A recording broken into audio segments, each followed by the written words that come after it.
It's kind of like Ocean's 11 with 4 less people in 100 years earlier in lots of horses.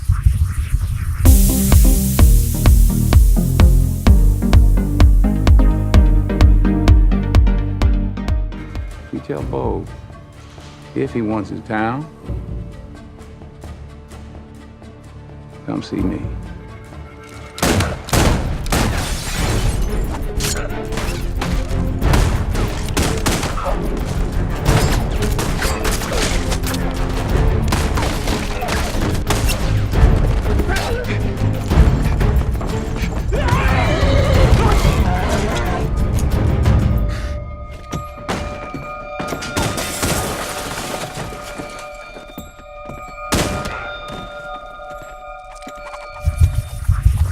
The Magnificent Seven is a Western starring Denzel Washington, Chris Pratt, Ethan Hawke, and many others. It has been told many times before. It's loosely based on the 1960 movie of the same name, which was based on Seven Samurai, which has also inspired many other kind of movies. Is this one worth another version?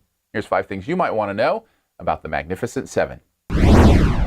Let's start here. This is a true Western. It feels like one of those classic Westerns. I love that too. You've got the shot framing, the sound, the music, the personalities of these characters, the way they move, the way they interact.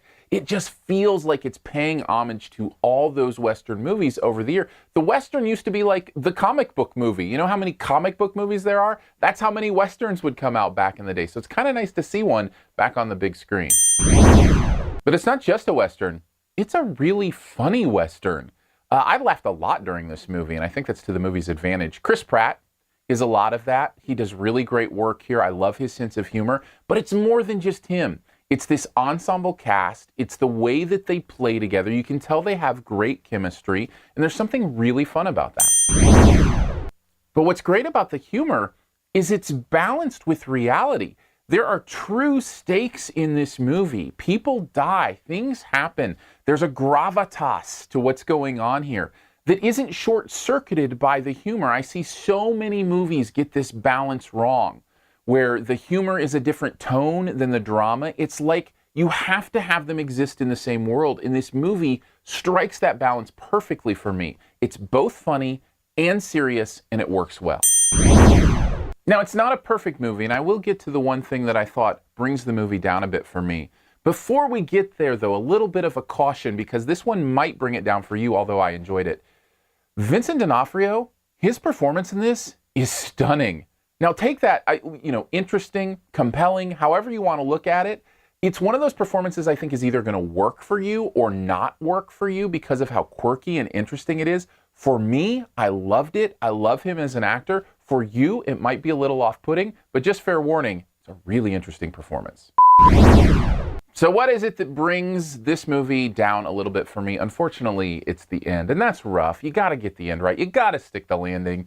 The end of this, the whole setup of this movie is this brilliant plan to defend this town.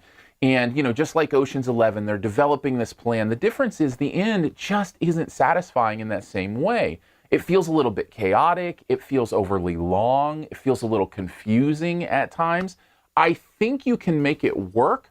And if you love these characters enough, you're going to be along for the ride. But I do think the end suffers and the movie suffers for it. Overall, I feel like the setup of this movie is great. And even if it can't stick the landing, it's still enough for me to give it a solid B. Thanks for checking out this Your Movie Friend review. If you want to know more about what goes on here, feel free to click the info button. That's where you can find other reviews that happen here on YouTube, as well as how to support the channel. You can also follow me on social media, Aaron Dicer, Aarondicer. I review 2 movies every week here on YouTube. One of them is picked by me. One of them is picked by you. If you follow me on Twitter, Aarondicer, you get to pick the audience choice movie of the week, which this week was Blair Witch. So that's totally up to you. You can also follow me in other places as well. We can have cool conversations about movies and all sorts of fun stuff. Also the podcast, SiftPop, SiftPop. You can subscribe to that wherever you do your podcast thing. We do that weekly and have a great time talking about movies, television, whatever else we want to. All right, on to the Best Ever Challenge, where you name the best movie ever in a particular category. Also try to identify my choice. What is the best Western ever? Now, it's a big category. Haven't been a lot of recent ones, but man, back in the 50s and 60s, they were kicking these things out. So lots of good ones out there. For me, it is a more recent one, actually, and it stars Maximus and Batman. Underrated film, in my opinion. I don't know that a lot of people love this movie like I do. So take a guess at mine in the comments. First person to get it right does get a point. Also, leave your choice there as well. And as always, here's 5 extra seconds to hit subscribe. Just click the logo right down in this corner if you want to subscribe, which I'd appreciate, but you don't have to.